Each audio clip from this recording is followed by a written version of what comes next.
नमस्कार, आपण पाहताय कोकणचं नंबर 1 महा चॅनल सिंधुदुर्ग लाईव्ह। बातमीपत्रात आपलं स्वागत। सुरुवात करूया हेडलाईन्सनं।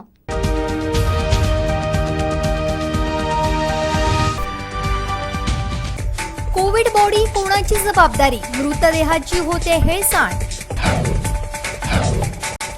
लॉकडाऊन काय घडतंय, काय बिघडतंय? सिंधुदुर्ग लाईव्हचा स्पेशल रिपोर्ट। आणि त्या शब्दांनी दिलं 10 हत्तींचं बळ। माजी सैनिकांनी घेतली सिंधुदुर्ग लाईव्हच्या कामाची दखल।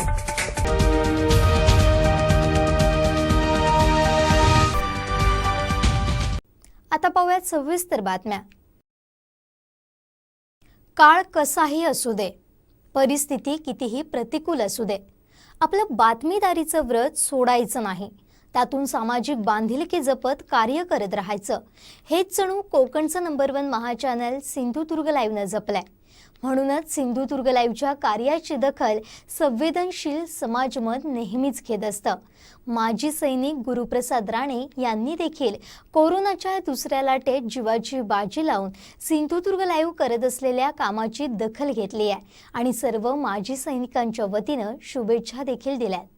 कोकणचं नंबर 1 महा चॅनल सिंधुदुर्ग लाईव्ह हे फक्त बातमी देऊन थांबत नाही, तर विविध समाजोपयोगी उपक्रम सुद्धा या महा चॅनलच्या वतीनं राबवले जातात। गेल्या वर्षी कोरोनाच्या पहिल्या लाटेत सिंधुदुर्ग लाईव्हनं केलेलं कार्य अवघ्या जगानं पाहिलं। या वर्षी सुद्धा कोरोनाची दुसरी महाभयंकर लाट आली आहे। त्यात सुद्धा कोमेंतो रिसोर्सेस आणि सिंधुदुर्ग लाईव्हनं ऑक्सिजनची गरज लक्षात घेऊन ऑक्सिजन कॉन्सन्ट्रेटर जिल्हा रुग्णालयाला दिले। 18 ते 44 वर्ष वयोगटातल्या नागरिकांसाठी सिंधुदुर्ग लाईव्ह लसीकरण रजिस्ट्रेशनचा उपक्रम देखील राबवत आहे। त्याचबरोबर कोविडचा काळ असून सुद्धा सिंधुदुर्ग लाईव्हची मजबूत टीम बातमीदारी करते। घरात बसून न राहता जीवावर उदार होऊन फील्डवर उतरून इथल्या बातम्या समाजापर्यंत पोहोचवत आहे। अर्थात जे जे चांगलं होतं त्याची दखल समाजमन घेत असतं। देशाच्या सीमेवर राहून देशरक्षण करणाऱ्या माजी सैनिकांनी देखील सिंधुदुर्ग लाईव्हच्या या कार्याची दखल घेतली आहे। गुरुप्रसाद राणे या माजी सैनिकांनी सिंधुदुर्ग लाईव्ह करत असलेल्या कामाबाबत शुभेच्छा देऊन आपली कृतज्ञता व्यक्त केली आहे। ते म्हणतात, अभिनंदन सर, आपण कोरोनासारख्या भयंकर आजारावर यशस्वीरित्या मात करून सुखरूपपणे घरी आला। तसंच आमच्या पूर्ण सिंधुदुर्ग लाईव्ह टीमचं पण विशेष अभिनंदन। सिंधुदुर्ग लाईव्हची पूर्ण टीम कोरोना काळात आपल्या जीवाची जरा पण पर्वा न करता पूर्ण सिंधुदुर्गात त्याचबरोबर राज्यात लोकांपर्यंत पोहोचते।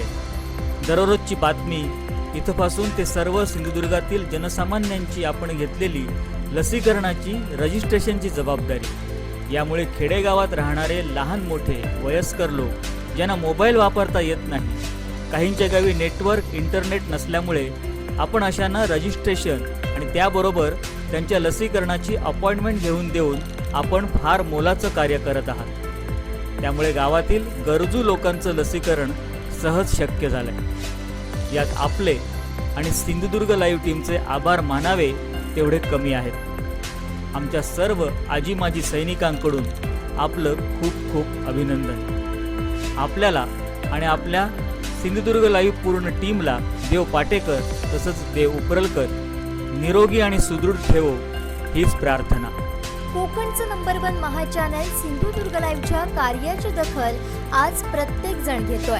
सिंधुदुर्ग लाईव्हच्या टीमला शुभेच्छा देऊन प्रोत्साहन देतोय। म्हणूनच हेच लाखो दर्शक आमची प्रेरणा आहेत, आमचं बलस्थान आहेत। तुम्हा सर्वांचे हृदयापासून आभार। पहिला अपडेट आणि पहिल्या बातमीसाठी सबस्क्राइब करा कोकणचं नंबर 1 महा चॅनल सिंधुदुर्ग लाईव्ह। लाईक करा, शेअर करा आणि हो, बेल आयकॉनला क्लिक करायला विसरू नका। माझं कुटुंब माझी जबाबदारी, माझा जिल्हा माझी जबाबदारी, परंतु कोविड बॉडी कुणाची जबाबदारी असं विचारायची वेळ सावंतवाडीकरांवर आली आहे। मंगळवारी घडलेला धक्कादायक प्रकार याला जबाबदार आहे। पाहुयात ही एक्सक्लुझिव्ह बातमी। वेळ सायंकाळी 6ची। कोरोनानं त्या कुटुंबाला आणखीन एक धक्का दिला। सुनेनंतर सासूचंही कोरोनानं निधन झाल्याची दुर्दैवी घटना शहरात घडली.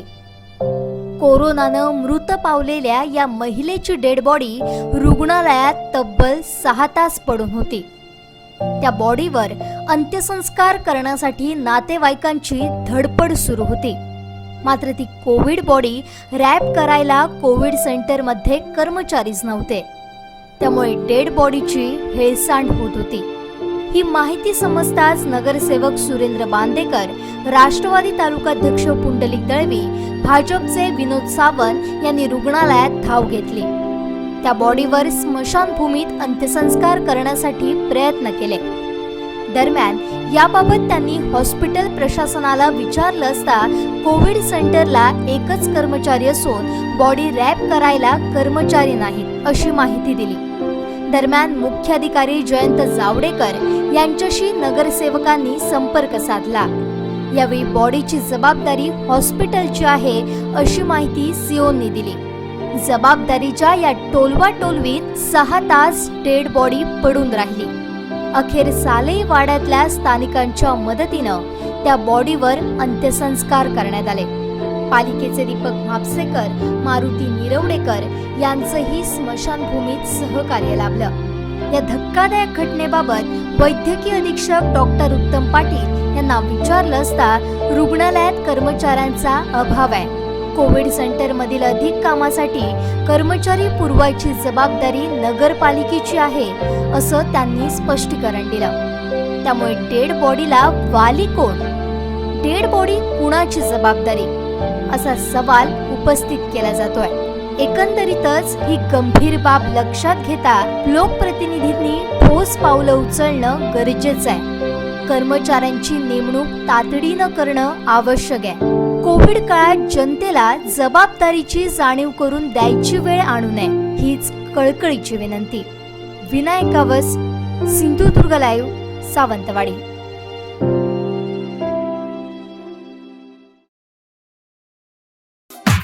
पहिला अपडेट आणि पहिल्या बातमीसाठी सबस्क्राइब करा कोकणचं नंबर 1 महा चॅनल सिंधुदुर्ग लाईव्ह. लाईक करा, शेअर करा आणि हो, बेल आयकॉनला क्लिक करायला विसरू नका. कोरोना काळात रेशनच्या सर्व लाभार्थ्यांना योग्य धान्य पुरवठा होत नाही. पुरवठा विभाग याकडे गांभीर्यानं पाहत नाही. 8 दिवसात सर्व लाभार्थ्यांना जर धान्य मिळालं नाही तर रेशन दुकान ताब्यात घेऊ आणि लोकांना धान्य वाटप करू असा इशारा शिवसेना तालुका प्रमुख बाबूराव धुरी यांनी दिलाय. महाराष्ट्र शासनाच्या पुरवठा विभागाने स्पष्टपणे शासन निर्णयामध्ये नमूद केलेले आहे, गेली 5 महिने ज्याने धान्य दुकानामधून धान्य उचल केलेले नाही अशा कार्डधारकांना खातर जमा केल्याशिवाय धान्य देऊ नये अशा प्रकारचा स्पष्ट शासन निर्णय असताना सुद्धा दोडामार्गचा पुरवठा विभाग ज्यांची ऑनलाईन कार्ड झालेली नाहीत अशा सर्व कार्डधारकांचे म्हणजे 35,031 या ठिकाणी लाभार्थी आहेत, तर बहुतांश लाभार्थ्यांचं ह्या ठिकाणचं मोफत आणि अन्न सुरक्षेचं धान्य यांनी बंद केलेलं आहे. ह्याबाबत वारंवार जिल्हा पुरवठा अधिकारी, वारंवार दोडामार्ग तहसीलदार, दोडामार्ग पुरवठा विभाग यांचं आम्ही लक्ष वेधलं, मात्र हा विषय अजिबात ते गंभीरतेनं घेत नाही. आज कोविडचा काळ आहे. महाराष्ट्राचे सन्माननीय मुख्यमंत्री उद्धव साहेब यांनी अन्न सुरक्षेच्या लाभार्थ्यांना मोफत धान्य उपलब्ध करून दिलेलं आहे. ह्या योजनेतून सुद्धा अशा कार्डधारकांना दोडामार्गच्या पुरवठा विभागानं पद्धतशीरपणे वगळलेलं आहे. त्यामुळे आम्ही आता ह्यांना शनिवारपर्यंत आम्ही ह्यांना मुदत देत आहोत. जर शनिवारपर्यंत दोडामार्ग तालुक्यातील 35,031 व अंत्योदय योजनेतील 888 लाभधारकांना जर मोफत धान्य व अन्न सुरक्षेचा लाभ न दिल्यास अशा सर्व धान्य दुकानांचा ताबा शिवसेना घेईल व तिथले धान्य जनतेसाठी खुलं केले जाईल. होणाऱ्या सर्व प्रकाराला इथलं प्रशासन जबाबदार राहील. सध्या आज संपूर्ण महाराष्ट्रभर आणि दोडामार्गमध्ये वाढलेल्या कोविड पेशंटमुळे दोडामार्गमध्ये 15 तारीखपर्यंत जनता कर्फ्यू आहे. अशा परिस्थितीमध्ये जनता दोडामार्गच्या तहसील कार्यालयापर्यंत येऊ शकत नाही आणि दोडामार्गच्या तहसील कार्यालयामध्ये आतमध्ये येणाऱ्या नागरिकांना प्रवेशबंदी असल्यामुळे लोक आपली कार्ड ऑनलाईन सुद्धा करू शकत नाही. मग अशा वेळी जनतेनं घरामध्ये उपाशी राहायचं का, अशा प्रकारचा प्रश्न सुद्धा आज सर्वसामान्य जनता विचारत आहे.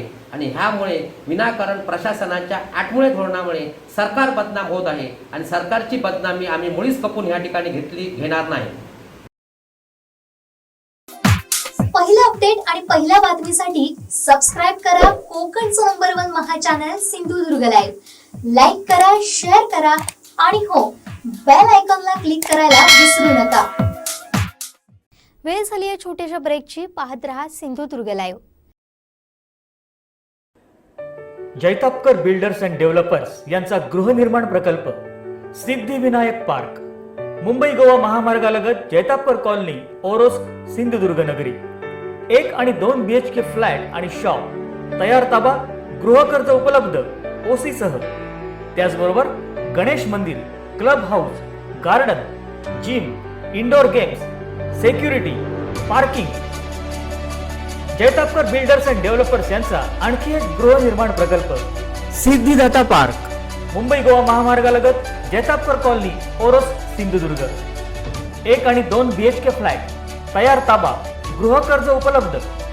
या ठिकाणी आपल्याला मिळेल सिक्युरिटी, प्रशस्त पार्किंग, 24 तास पाणी, wall compound, lift. 1 BHK flat 13,72,000 पासून.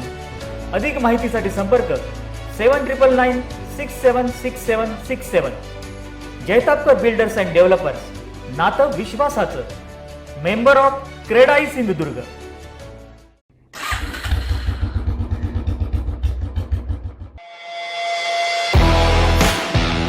If you never ride a bullet, you will never be royal. अशा या शांती बुलेट सवारीचा आनंद आता आपण देखील घेऊ शकता. तो सुद्धा फक्त 30,000 रुपयांच्या डाऊन पेमेंटमध्ये. याशिवाय 30,000 डाऊन पेमेंटमध्ये हेल्मेट एकदम फ्री. बुलेटच्या विविध मॉडेल्सची आकर्षक रेंज.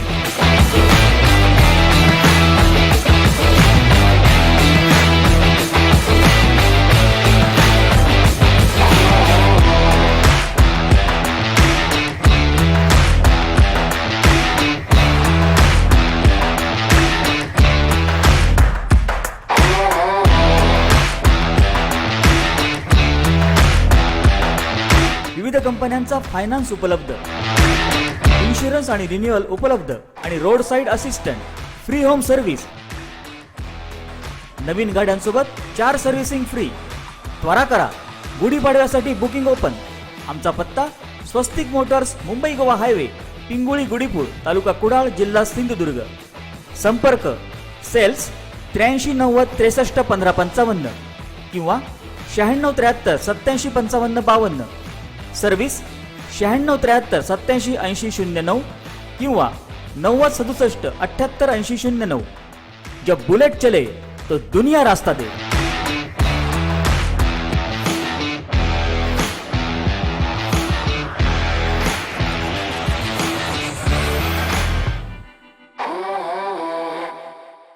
अस्सल कोकणचा काजू हवाय तर एकच पर्याय, हॉटेल वैभव.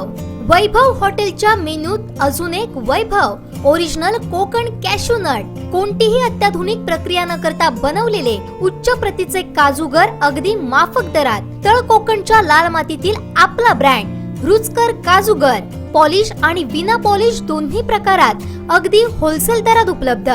संपर्क मोहन गवंडे 7588 56 98 61, सदानंद गवंडे 91 58 36 27 26. वैभव उपहारगृह, आई रोड, पिंपळेश्वर समोर, बाजारपेठ, दोडामार्ग. खुशखबर खुशखबर खुशखबर, रेडी मिक्स कॉन्क्रीट आता दोडामार्ग मध्ये. सार्थ इन्फ्रा सोल्युशन. दोडामार्ग मध्ये प्रथमच रेडी मिक्स कॉन्क्रीट, सिमेंट, वाळू, खडी, मजूर या सगळ्यांची जमवाजमव करण्यापासून आता एकदम सुटका. बंगला अथवा बिल्डिंगच्या स्लॅब पासून ते सिमेंट रोड आणि कोणतेही कॉन्क्रीट बांधकाम अगदी जलद आणि वाजवी दरात सहज शक्य. आर्य अर्थ मूव्हर्स, JCB आणि डंपर भाड्यानं मिळेल. मागणीनुसार वाळू, खडी मिळेल. संपर्क बाबा टोपले, मोबाईल 94 22 38 18 10.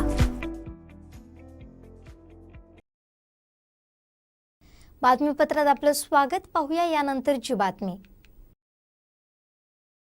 एकीकडे कोरोनाची दुसरी लाट, त्यात वाढत जाणारी रुग्णसंख्या, मृतांची संख्या आणि त्यामुळे लागलेलं लॉकडाऊन, तर दुसऱ्या बाजूला लॉकडाऊनमुळे छोट्या मोठ्या व्यापाऱ्यांवर आलेलं गंडांतर, अर्थव्यवस्थेवर झालेला परिणाम, ठप्प झालेले व्यवहार. मग अशा वेळी प्रश्न पडतो, लॉकडाऊन असावं की नसावं? लॉकडाऊनचा फायदा होतोय की तोटा? सिंधुदुर्ग जिल्ह्यात खरंच पुन्हा लॉकडाऊनची आवश्यकता आहे का? पाहुयात आमचे प्रतिनिधी गुरुप्रसाद दळवी यांचा हा स्पेशल रिपोर्ट.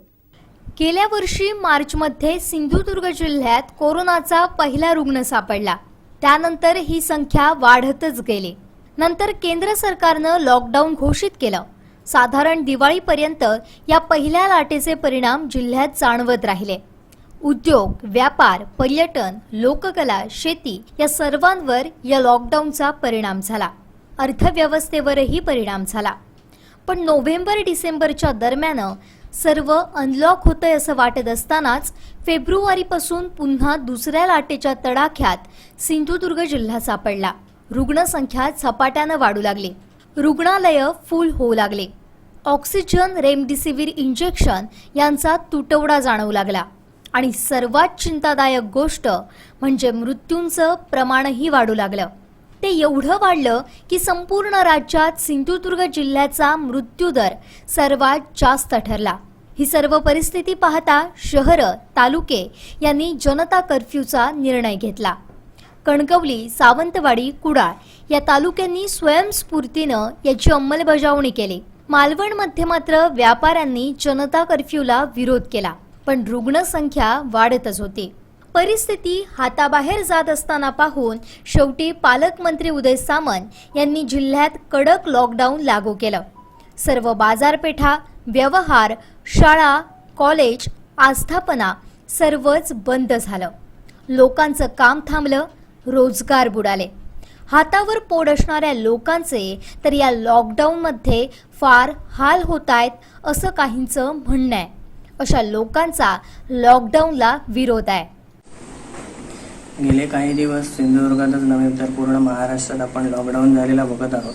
सिंधुदुर्ग जिल्ह्याबद्दल बोलायचं झालं तर गेले काही दिवस लॉकडाऊन लोक चांगल्या पद्धतीने पाळत आहेत. असंच असताना आता जनता कर्फ्यू देखील लागू झालेला आहे.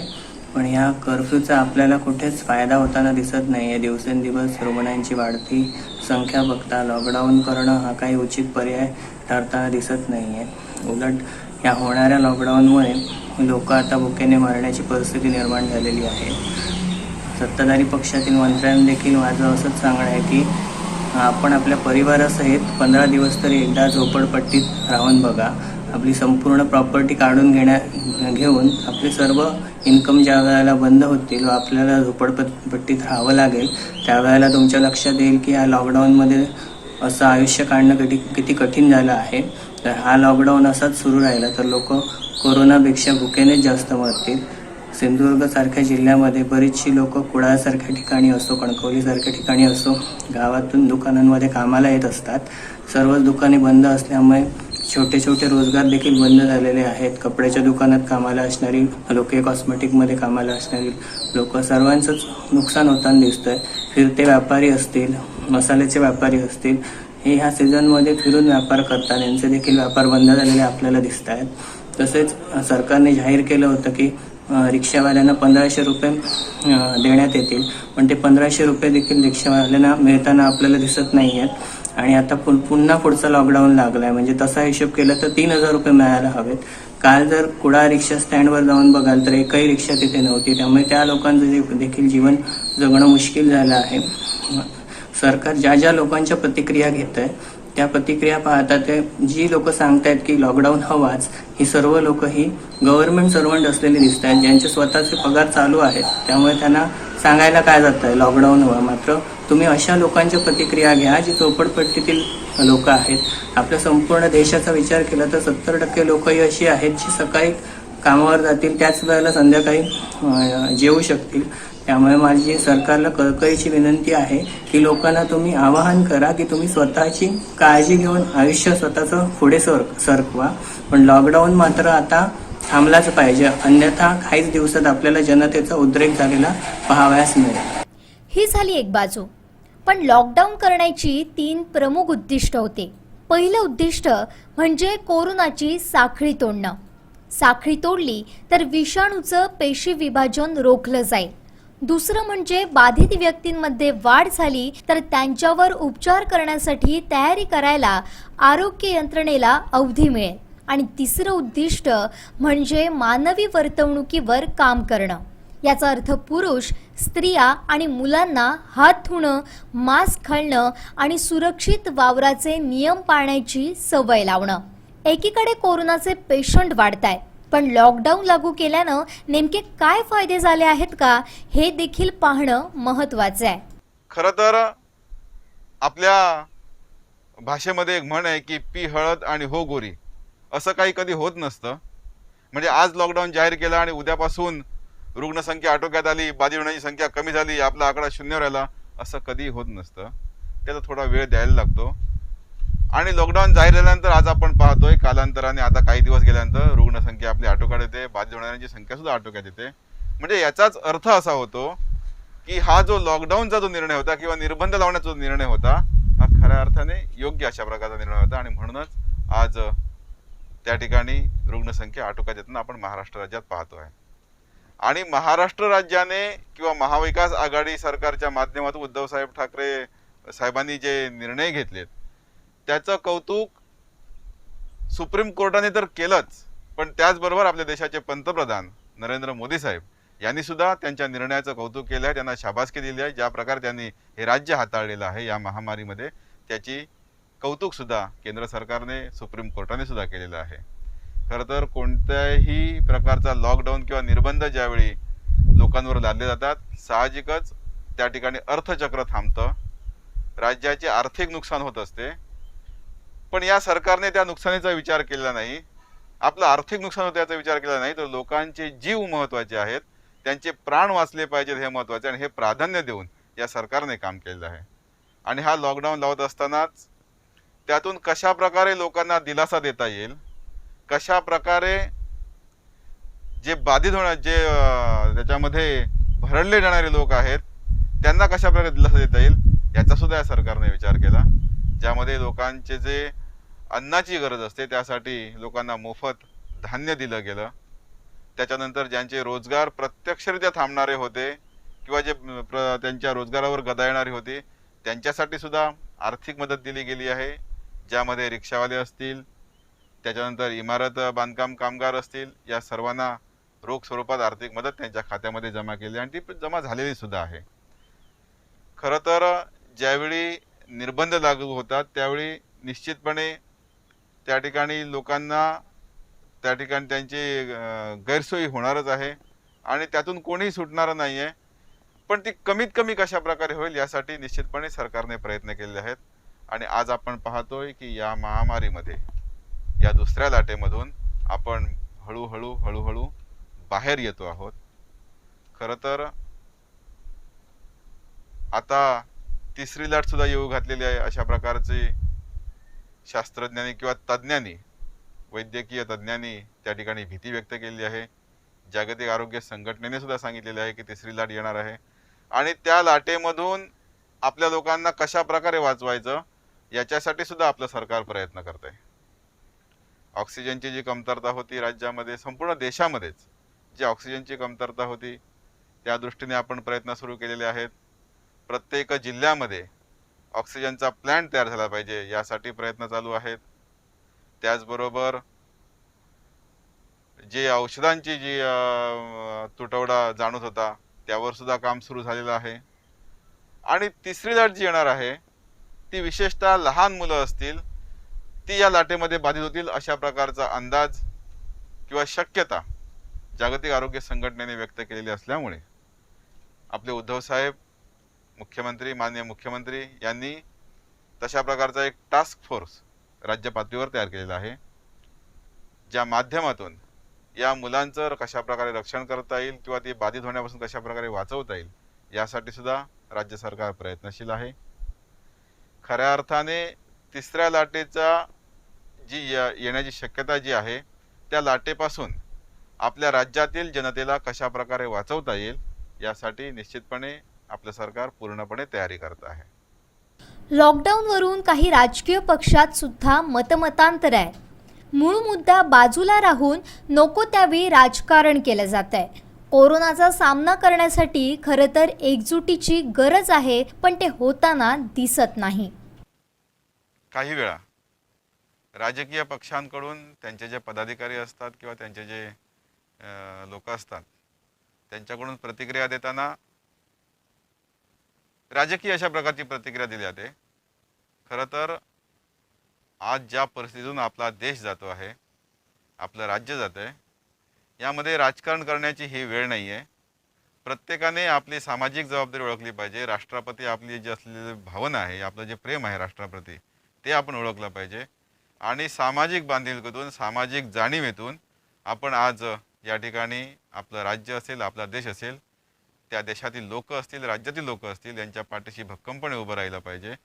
आणि राजकारण करण्यासाठी जे इतर दिवस असतात त्यावेळी राजकारण करून आज जी आपली परिस्थिती आहे त्या परिस्थितीला तोंड आपण सर्वांनी मिळून राजकारण विरहित अशा प्रकारे दिलं पाहिजे.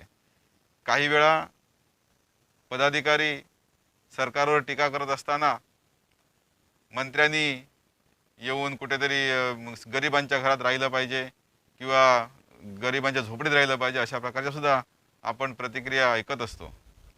कदाचित या प्रतिक्रिया केंद्र शासनासाठी असतील असं मला वाटतंय.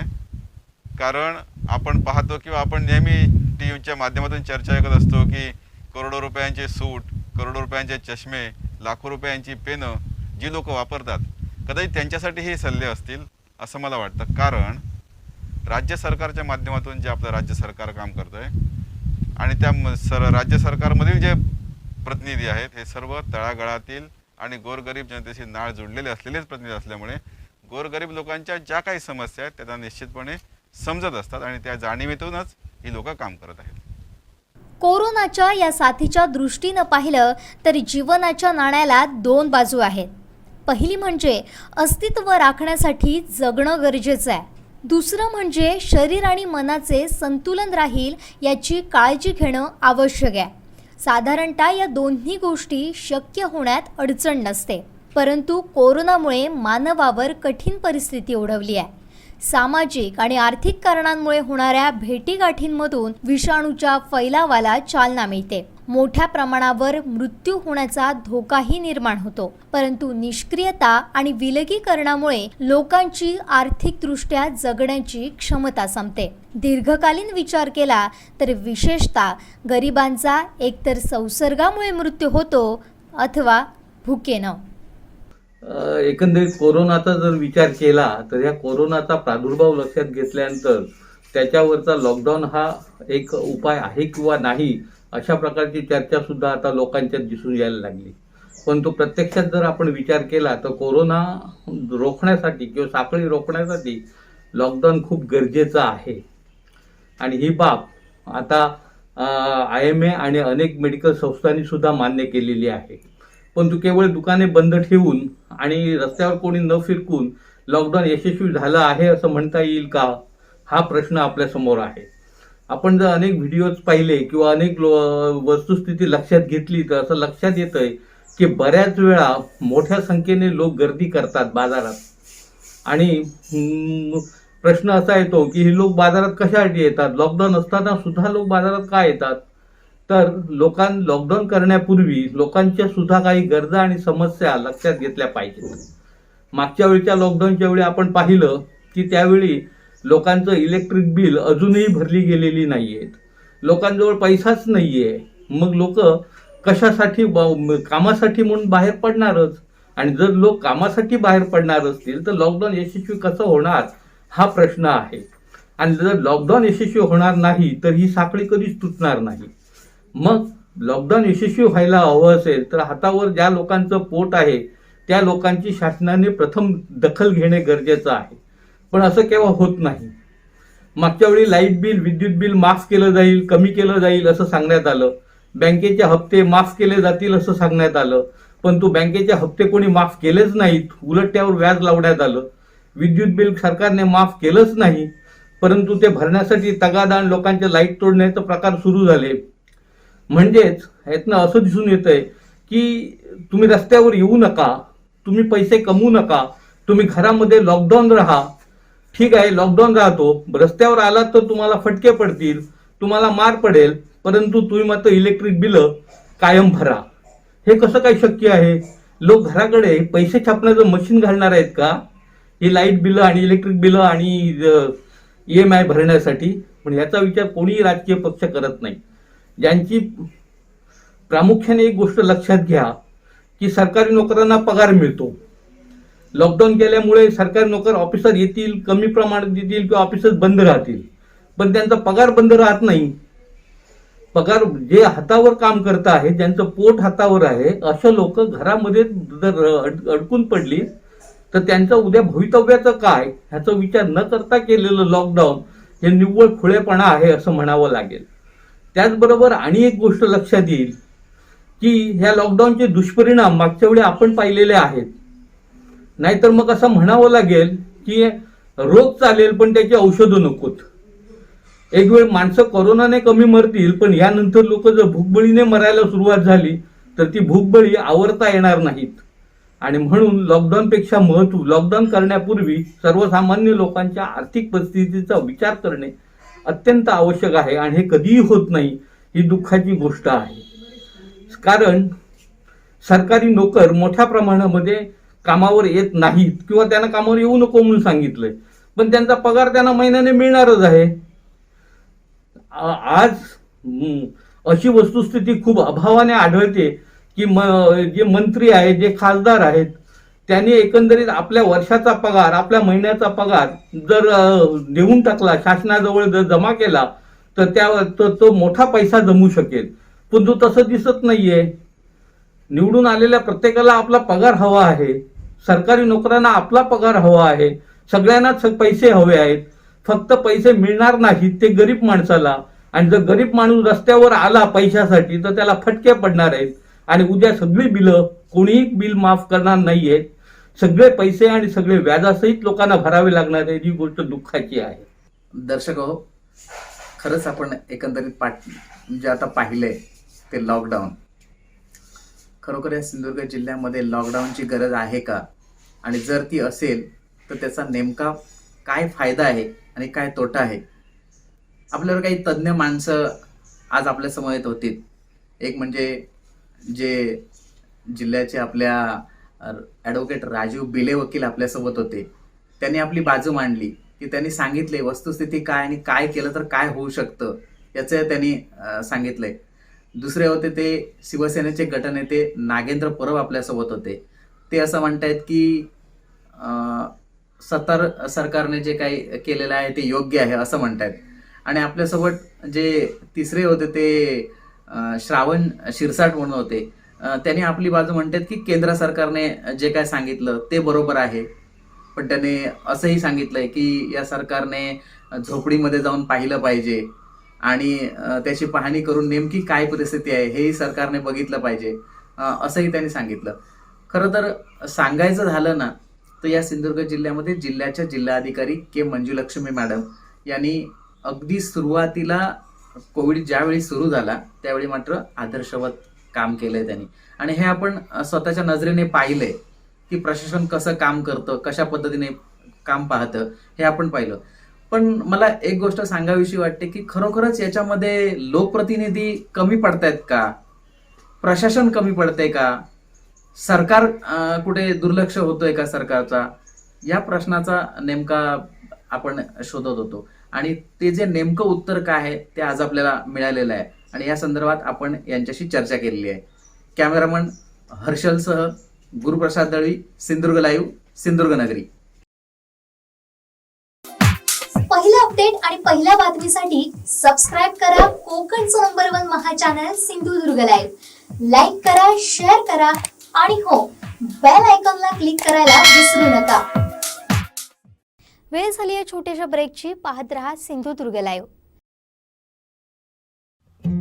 सुंदर घराचं आणि देदीप्यमान उद्योग व्यवसायाचं स्वप्न साकार करूयात गोव्याच्या सीमेवर साकारलेल्या दोडामार्ग मधल्या सिद्धेश अपार्टमेंटमध्ये.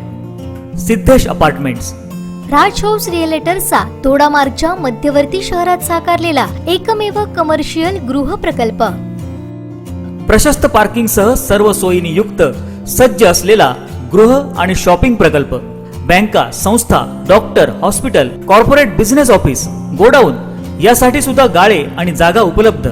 बस स्टँड, तहसीलदार, प्रशासकीय कार्यालय, नगरपंचायत, मुख्य बाजारपेठ अवघ्या 2 मिनिटांवर. अवघ्या 12 लाखांपासून शॉप तर 15 ते 20 लाखात घ्या फ्लॅटचा ताबा. 1 BHK 2 BHK फ्लॅट्स उपलब्ध. सर्व फ्लॅटसाठी बँक अर्थसहाय्य उपलब्ध. फ्लॅटची हवेशीर रचना, 24 तास पाण्याची सोय. मुंबई पुण्यातल्या चाकरमान्यांसाठी सेकंड होमची सुवर्ण संधी. प्रत्येक फ्लॅटला स्वतंत्र बाल्कनी. उच्च दर्जाचे अत्याधुनिक तंत्रज्ञान वापरून केलेलं लिफ्ट सह बांधकाम. फ्लॅट्स आणि गाळे भाड्यानं देऊन उत्पन्न मिळवण्याची ही मोठी संधी. गुंतवणुकीची प्रमुख बलस्थानं मोपा विमानतळ, थिविम रेल्वे स्टेशन, हापसा आणि सावंतवाडी मेजर सिटी अवघ्या 15 ते 21 किलोमीटर अंतरावर. आंबोली आणि मांगेली वॉटरफॉल, तिलारी संवर्धन आणि डॅम प्रकल्प, तळकटची वनबाग, निसर्गाचं वरदान लाभलेला कसईनाथ डोंगर, Wildernest resort, Tilari green hill resort आदी विकेंड स्पॉट अवघ्या 15 ते 60 मिनिटांच्या अंतरावर. गोवा आंतरराष्ट्रीय पर्यटन स्थळ आणि कलंगूट, बागा, शिरोडा, बेळागर हे समुद्र किनारे अवघ्या 30 ते 35 किलोमीटर अंतरावर. दोडामार्ग मुख्य बाजारपेठ आणि महाराष्ट्र, गोवा आणि कर्नाटकच्या सीमेवर साकारलेल्या सिद्धेश अपार्टमेंट मध्ये साकार करा आपल्या सुंदर घराचं आणि व्यावसायिक गाळ्याचं स्वप्न. बुकिंग आणि अधिक माहितीसाठी संपर्क 98 690 15 731 आणि 98 212 89 675. आमचा पत्ता राजहंस रिअलेटर्स, बस स्टँड जवळ, Goa road, Dodamarg.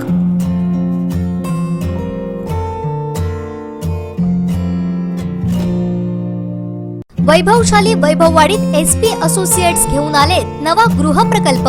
Siddhivinayak apartment 1 BHK 2 BHK flat अवघ्या 15 लाखांपासून सुरू. सदनिकांसह दुकान गाळेही उपलब्ध. दर्जेदार बांधकाम असलेला गृह प्रकल्प. सर्व वित्तीय संस्थांच्या कर्जाची सोय. 24 तास पाणी. शेड आच्छादित terrace. Aluminium powder coating sliding window. Wooden frame सहित आकर्षक मुख्य दरवाजा. ग्रेनाइट किचन प्लॅटफॉर्म आणि steel granite door window framing. 2x2 vitrified flooring. WC bathroom साठी 7 इंच उंचीपर्यंत ग्लेझेड टाइल्स. किचन साठी ओट्यासमोर 7 फूट उंचीपर्यंत ग्लेझेड टाइल्स. किचन ओटा स्टील सिंक. 1 बेसिन आणि बाथरूम साठी मिक्सर आणि WC साठी cock. Concealed electric fitting. Hospital काही मिनिटांच्या अंतरावर. शाळा, कॉलेज, बँका आणि सरकारी कार्यालय, बस स्टँड हाकेच्या अंतरावर. वैभववाडी बाजारपेठेत आपल्या हक्काचं घर आजच बुक करा, तेही SP असोसिएट्स कडेच. साईट पत्ता वैभववाडी फोंडा रोड, मच्छी मार्केट शेजारी, वाव्हे, वैभववाडी. बुकिंग साठी पत्ता SP असोसिएट्स ऑफिस, आरा विद्यालय समोर, तळेरे, कोल्हापूर महामार्ग, वैभववाडी. प्रोप्रायटर सूर्यकांत धावले. 9421 92 93 19. प्रवीण अमृते 97 66 24 14 11. आता वाट कसली पाहताय? आपल्या स्वप्नातील घर आजच बुक करा. खमंग क्रिस्पी चिवड्याचं वैभव. चविष्ट चटकदार बिया भाजीचं वैभव. कोकणी गोमंतक्यांचं वैभव आणि खवय्यांच्या पहिल्या पसंतीचं वैभव. घरगुती सात्विक चवीची 1983 पासूनची परंपरा. नाश्त्याचे चमचमीत पदार्थ आणि फराळाच्या क्रिस्पी मेजवानीसह घरगुती स्पेशल आम्रखंड आणि श्रीखंड. वैभवची अफलातून टेस्टी बिया भाजी, खमंग खुसखुशीत चिवडा म्हणजे प्रत्येकाची पहिली पसंती. कोकण आणि गोमंतक्यांना आपल्या चवीचं वेळ लावणाऱ्या वैभव उपहारगृहाला एक वेळ अवश्य भेट द्या. एकदा खाल तर पुन्हा पुन्हा चवचा खाल. वैभव उपहारगृह, गांधी चौक, बाजारपेठ, दोडामार्ग, जिल्हा Sindhudurg. Proprietor Mohan Kawande. 9158 36 27 26. Catholic Urban Cooperative Credit Society Limited, Sawantwadi. Catholic gold loan, गरजेच्या वेळी पैसा हमखास. सोने तारण कर्ज सर्वात जास्त 4300 रुपये प्रति ग्रॅम पर्यंत. सुलभ व्याजदर. अवघ्या 15 मिनिटात कर्ज उपलब्ध. कॅथोलिक धनवर्षा ठेव 999 दिवस. व्याजदर 10.15%. आजच नजीकच्या शाखेशी संपर्क साधा आणि सर्वांनी संधीचा लाभ घ्या.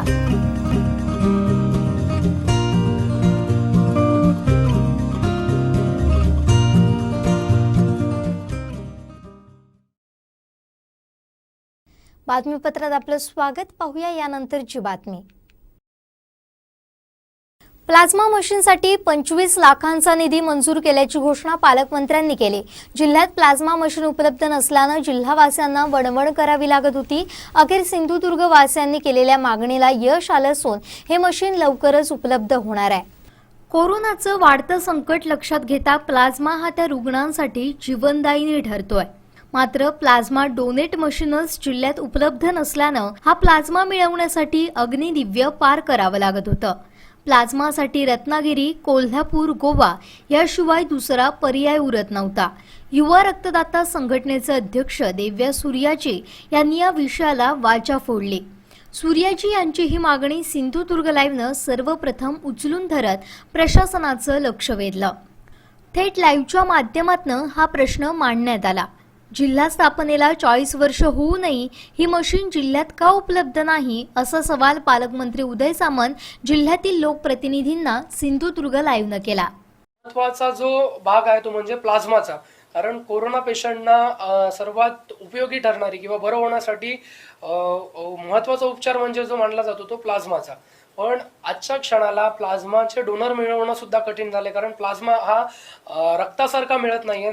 युवा रक्तदाता संघटनेचे अध्यक्ष देव्या सूर्याजी यांच्या माध्यमातूनच आपण एक न्यूज दिली होती. त्यात त्यांनी देखील असंच म्हटलं होतं की 28 दिवस कोरोना होऊन गेल्यानंतर एखादा पेशंट हा प्लाझ्मा डोनेट करू शकतो आणि 4 महिन्यांच्या आतच हा प्लाझ्मा त्याला डोनेट करता येऊ शकतो. त्या जिल्ह्यामध्ये प्लाझ्मा डोनेट करण्याचं मशीन अवेलेबल नाही ही खूप मोठी शोकांतिका आहे. 40 वर्ष सर आपल्या जिल्ह्याला स्थापन होऊन झाली आणि जर आपल्या आरोग्य यंत्रणेकडे प्लाझ्मा डोनेट करण्याचं मशीन नसेल तर ते पण खूप मोठं दुर्दैव मानावं लागेल. कारण मला वाटतं जिल्ह्याचे पालकमंत्री उदय सामंत यांनी ही गोष्ट आम्ही सिंधुदुर्ग लाईव्हच्या माध्यमातून मांडतो. या गोष्टीकडे त्यांनी नक्की लक्ष दिलं पाहिजे की जिल्ह्यात प्लाझ्माची जी मशीन आहे, प्लाझ्माची सेपरेट करण्याची जी मशीन आहे ती जिल्ह्यामध्ये अजून नाही आहे. जिल्ह्यातला 30% भाग जो आहे तो कोविडसाठी, जिल्हा नियोजनचा जो निधी आहे त्यातला 30% खर्च कोविडसाठी खर्च करण्याचे राज्य शासनानं आदेश दिलेले आहेत. 170 कोटीचा आपला आराखडा असेल तर 51 कोटी किंवा 51 कोटी रुपये याच्यासाठी खर्च करता येतात. पण जिल्ह्यामध्ये अजूनही प्लाझ्माची मशीन का नाही हा सर्व लोकप्रतिनिधींना आमचा सवाल आहे सिंधुदुर्ग लाईव्हच्या माध्यमातून. आणि याबाबत ही मशीन तातडीनं जिल्ह्यात उपलब्ध करावी. कारण विनायक, तसं तू म्हणालास की प्लाझ्मासाठी एकतर गोव्यावर अवलंबून राहावं लागतं, नाहीतर रत्नागिरीला जावं लागतं किंवा कोल्हापूरला जावं लागतं. आणि या जाण्या येण्याच्या वेळेतच जो गोल्डन अवर म्हणतो, या जाण्या येण्याच्या वेळेतच तो रुग्ण दगावण्याची जास्त शक्यता असते.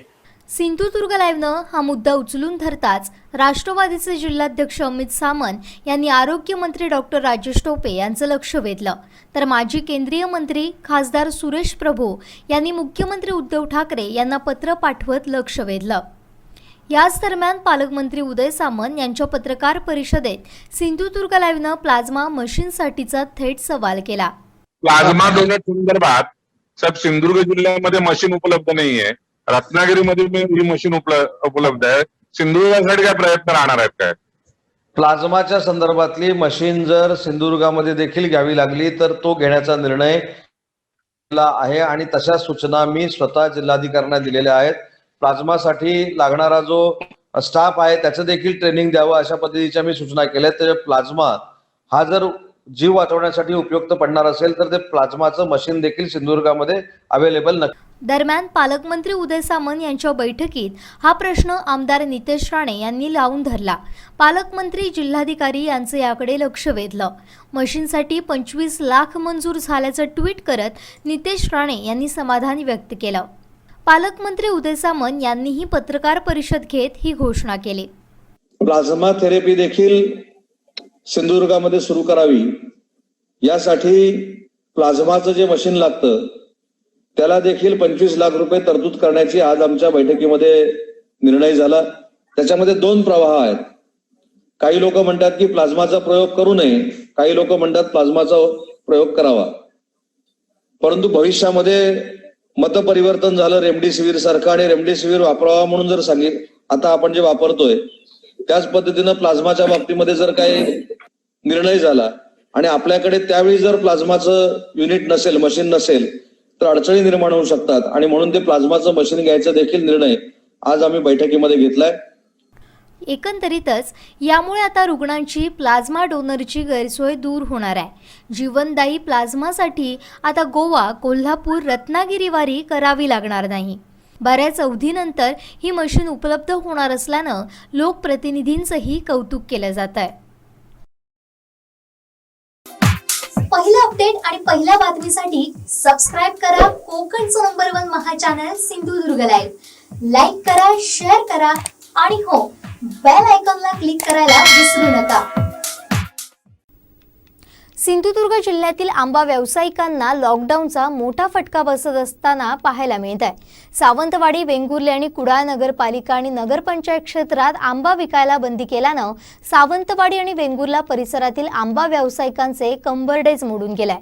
स्थानिक प्रशासनानं नगरपंचायत क्षेत्रात आणि सिंधुदुर्ग जिल्ह्यात आंबा विक्री करण्यास परवानगी द्यावी अशी मागणी वेंगुर्ला तालुक्यातील वजराड येथील आंबा बागायतदार विकास नारायण चव्हाण यांनी केली आहे. लॉकडाऊनमध्ये आंबे आमच्या प्रत्येक शेतकऱ्यांना जास्त आहेत, पण विकताना म्युन्सिपाल्टी एरिया सावंतवाडी, वेंगुर्ला, कुडाळ या भागात गेल्यानंतर तिथे बसायला कोणा शेतकऱ्याला देत नाही आणि त्यामुळे इथं इतर रस्त्यावर हायवेलाही बसायला देत नाही. पोलीस प्रशासन पुष्कळ त्रास देत आहे, त्यामुळे शेतकऱ्यांना बहुत नुकसान होत आहे. प्रशासन, पोलीस, नगरपंचायत, तहसीलदार, सरपंच आंबे विकायला विरोध करतात. ग्रामपंचायत करत नाही, विरोध करत नाही, पण आंबा हा म्युन्सिपाल्टी एरियात किंवा शहरामध्येच विकला जातो. स्थानिक बाजारपेठे, स्थानिक गावामध्ये विकला जात नाही. तर म्युन्सिपाल्टी एरियाच्या बाहेर आंबे विकायला दिले असते तर शेतकऱ्यांचा नुकसान झालं नसतं. गोव्यात वाहतुकीत आम्हाला कोणती अडवत नाही. जर आमच्या परमिट असल्यामुळे कोण अडवत नाही. गोव्याला चांगला भाव आम्हाला मिळतो. तिथलंही मार्केट म्हणजे संपूर्ण गोव्याचं सकाळी 7 ते 1 पर्यंत चालू असतं. तिथे त्रास देत नाही. तिथे 300 ते 400 रुपये आम्हाला पर डझन रेट मिळतो. आता एक आठवडा झाला आंबे विकायला सुरुवात केल्यावर. स्थानिक बाजारपेठे म्युन्सिपाल्टी एरिया सोडून इतर खेड्या म्हणजे बाहेरच्या वाड्यामध्ये जर आंबा विकायला दिला असता सावंतवाडी, वेंगुर्ला, तर लोकांना माल मिळाला असता, शेतकऱ्यांना पैसे मिळाले असते. आमची 5 एकर आंब्याची बाग आहे. तर साधारण एक 500 पेटे आंबे निघतात. हापूस, केशर, पायरी, गोवा मानकूर. हापूसला मागणी जास्त आहे. म्हणजे खर्च देखील मागणार नाही. ज्या अर्थी इथे मार्केट नाही त्या अर्थी मालाला घाट माथ्यावर कसा आहे माल विकला जातो आणि त्यावेळी पैसे मिळणार नाही. कमीत कमी या प्रशासन आमदार इथल्या दीपकभाई आमदारांनी सावंतवाडी म्युन्सिपाल्टी एरिया सोडून इतर भागामध्ये किंवा कुडाळमध्ये साईडला आंबे विकायला त्यांना परमिशन द्यायला पाहिजे, जेणेकरून शेतकऱ्यांना माल विकला जाईल व लोकांना आंबे ते मिळतील, शेतकऱ्यांचा त्याचा फायदा होईल. एक हापूस 300 ते 400 रुपये दर आहे. पायरी 300 आहे. केशर 300 आहे. गोवा वाणकुल 500 रुपये गोव्यामध्ये विकला जातो ते 600 रुपयेपर्यंत. तरी सर्व सिंधुदुर्गातील शेतकऱ्यांचा कसा फायदा होईल हे आमदार खासदाराने बघून पुढील निर्णय घेऊन शेतकऱ्यांचा फायदा करून द्यावा, एवढीच माझी त्यांच्याकडे अपेक्षा आहे. पहिला अपडेट आणि पहिल्या बातमीसाठी सबस्क्राईब करा कोकणचं नंबर 1 महा चॅनल सिंधुदुर्ग लाईव्ह. लाईक करा, शेअर करा आणि हो, बेल आयकॉनला क्लिक करायला विसरू नका. शेवटी ठळक घडामोडी पुन्हा एकदा.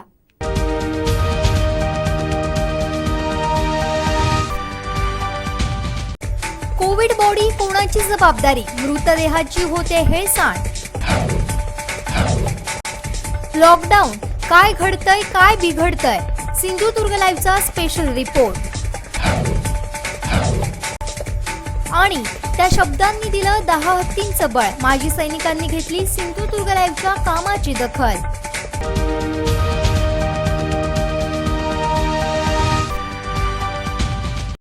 बातमीपत्रात वेळ झाली येथेच थांबण्याची. पाहत रहा कोकणचं नंबर 1 महा channel Sindhudurg live.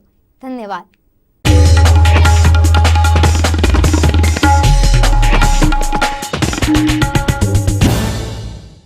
डॉइट्सफार tractor open challenge असेल हिम्मत तर या मैदानात.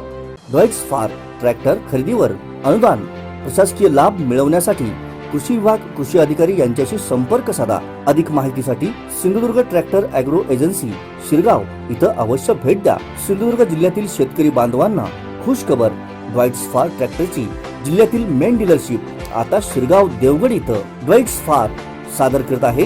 ट्रॅक्टर मधील 3 सिरीज ट्रॅक्टरची मॉडेल आणि त्याची वैशिष्ट्ये. मॉडेल 3E सिरीज 35-40 42 HP मध्ये उपलब्ध. इंधन कार्यक्षम engine, constant match gearbox, diesel युक्त सह हायड्रोलिक, सर्वोत्कृष्ट बोनेट, डायग्राम क्लच, तेलात बुडालेले ब्रेक, इस्टिमेस्ट कस्टर, पूर्ण सीलबंद एक्सेस. मॉडेल ॲग्रोलक्स सिरीज 45, 50, 65 आणि 60 HP मध्ये. मॉडेल ॲग्रोमॅक्स सिरीज 45 ते 80 HP मध्ये उपलब्ध. शक्तिशाली इंजिन, सर्वोत्तम आरामदायी, तेलात बुडालेले ब्रेक, स्वतंत्र PTO, संपूर्ण सिक्रोमॅश गिअरबॉक्स, मजबूत rear axle double clutch DCRL, 4 wheel drive. सर्व इंजिन मध्ये ट्रॅक्टरची मॉडेल उपलब्ध. वेट्स फार tractor sale service fair machinery आणि शेतकरी अवजारे मिळण्याचे जिल्ह्यातील एकमेव ठिकाण Sindhudurg tractor agro agency, all India repairing workshop, Shri Pawanai मंदिरानजीक, शिरगाव, देवगड निपाणी हायवे, तालुका देवगड, जिल्हा सिंधुदुर्ग. मोबाईल 800791 9884 आणि 94052 26085. Proprietor Shri Sitaram Jadhav. Aba Kotkar, Anuja caterers, decorators, events, all event organiser Mazgaon, Alaknanda सभागृह, बेनकिट आणि multipurpose hall, Mazgaon railway station road, Dwarka Krishna मंगल कार्यालय, बेनकिट आणि multipurpose hall, Banda Gadgewadi, Sawantwadi Rajwada palace, open जागा आणि hall. Anuja biryani centre, Mazgaon Bhatwadi, Anuja enterprises, Mazgaon Bhatwadi, wholesale आणि रिटेल किराणा, अनुजा टूर्स अँड ट्रॅव्हल्स, सर्व प्रकारच्या प्रवासी आणि मालवाहक गाड्या भाड्यानं उपलब्ध. होलसेल आणि retailers, Surya soft drinks Kudal, Vicky ice cream Kudal. सर्व प्रकारच्या कार्यक्रमाच्या ऑर्डर स्वीकारल्या जातील. व्हॉट्सअप नंबर 8275 31 48 51 94 21 08 41 75 96 37 14 41 24 आणि 95 52 29 26 60.